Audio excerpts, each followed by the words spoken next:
मुख्यमंत्री अशोक गहलोत ने आज राजीविका सखी सम्मेलन में प्रदेश के कई जिलों की महिलाओं से संवाद किया। सीएम ने सीकर की राजीविका सखी इंद्रोश से भी संवाद किया। बातचीत के दौरान सीएम ने उनकी कैंटीन में आकर चाय पीने की भी बात कही। वहीं सखी ने अन्नपूर्णा फूड पैकेट का वितरण राजीविका सखियों से करवाने का सुझाव दिया।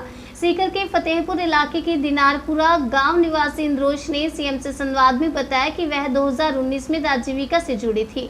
शुरू में उसने एक छोटी सी दुकान खोली, वर्तमान में वह पंचायत समिति में कैंटीन चला रही है। सीएम अशोक गहलोत ने इंद्रोश से इंदिरा रसोई के बारे में पूछा।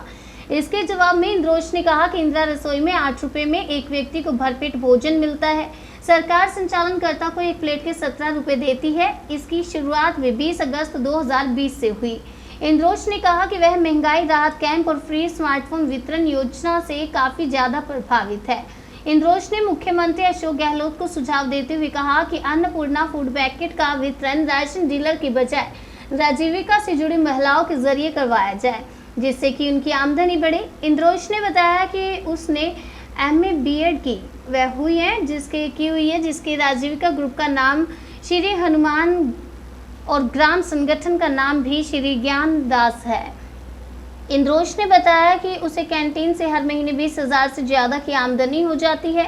सीएम ने इंद्रोश से कहा कि वह कभी आकर उसकी चाय जरूर पिए।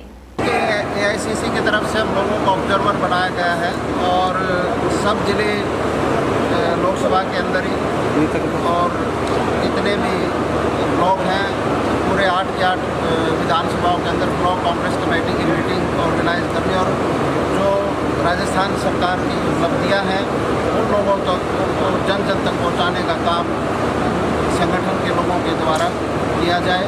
और जैसे वोट का काम है और ये तमाम चीज़ें हैं जिससे कि संगठन ज़मीनी स्तर पर मजबूत हो, उसके लिए आज ये मीटिंग ऑर्गेनाइज की।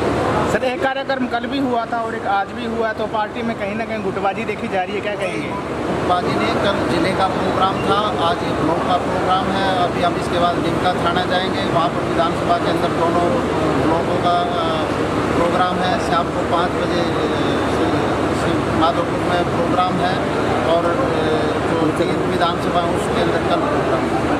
छात्र संघ चुनाव को लेकर छात्र विरोध कर रहे हैं और नाराज भी है, काफ़ी छात्र नाराज है। सरकार ने छात्र संघ चुनाव को निरस्त किया। ये हर राज्य का एक अपना है अधिकार है। लिंको कमेटी में यूनिवर्सिटी का अध्यक्ष रहा हूँ। लिंको कमेटी आने के बाद तमाम ऐसी चीज़ें हुई कि जिससे कि चीज़ें सुचारू रूप से नहीं चल पा रही राज्यों के अंदर। तो ये इस चीज़ों को देखते हुए अब जैसे हमारा दिल्ली के अंदर पिछले 5 साल से चुनाव ही नहीं हो रहे हैं, हरियाणा के अंदर चुनाव नहीं हो रहे हैं, तो ये राज्य का अपना अधिकार क्षेत्र है कि क्योंकि राजनीति की पहली सीढ़ी छात्र संघ चुनाव ही होते हैं, उसको लेकर कहीं ना कहीं NSY कहीं कमज़ोर है राजस्थान में, इस वजह से चुनाव देश के अंदर जब से मैं खुद NSY का अध्यक्ष रहा हूँ, यूनिवर्सिटी का प्रेसिडेंट रहा हूँ, जब से देश के अंदर लिंको कमेटी आई उससे नेचुरली तरीके से छात्र शक्ति को कम हुई है। लिंको कमेटी जो सुप्रीम कोर्ट के द्वारा गठित की गई थी उनकी गाइडलाइन के तहत अब तमाम चीज़ें होती हैं, तो उन चीज़ों को देखते हुए राज्य अपने स्तर से डिसीजन लेते हैं कि राज्य में चुनाव कराए जाए या नहीं। सर, युवा वर्ग काफ़ी नाराज है, कांग्रेस को इसका खामियाजा चुनाव में भुगतना पड़ सकता है, इसके बारे में क्या कहेंगे? युवा वर्ग कोई नाराज नहीं है। मैं आपको बताना चाहूँगा कि ऐसी स्कीम राजस्थान सरकार ने छात्र हितों के लिए दी है जो देश के अंदर ही नहीं विदेश के अंदर भी नहीं होगी।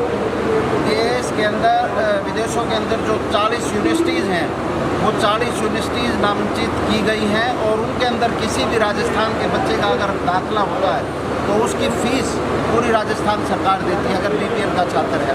और अगर BPL का छात्र नहीं है तो उसकी 50% फीस राज्य सरकार देती है और उसका आने जाने की टिकट का किराया भी राज्य सरकार देती है। और वो फीस को 1-2 लाख रुपए नहीं है। अंतर्राष्ट्रीय कॉलेजेस के अंदर आप जाते हैं तो उसके अंदर उसकी फ़ीस 40 से 50 लाख रुपए सालाना है।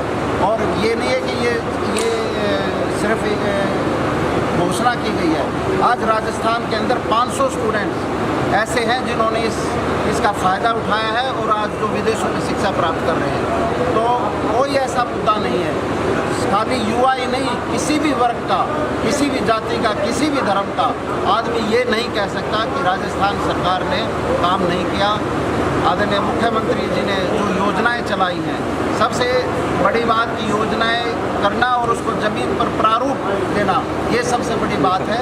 और तमाम अन्नपूर्णा, आज आप देखेंगे कि टेलीफोन का वितरण हो रहा है, किसी राज्य में हुआ आज तक इस तरीके से पूरी ईमानदारी के साथ जिन लोगों को ज़रूरत है उनको टेलीफोन दिए जा रहे हैं। अन्नपूर्णा योजना अभी आएगी, पेंशन की योजना आई, बिजली का आपने देखा कि हर घर को 100 यूनिट फ्री दी, आप किसी से भी जाके पूछ लीजिए। तो तमाम ये चीज़ें हैं जो ऐतिहासिक हैं और किसी भी राज्य में नहीं हुई है।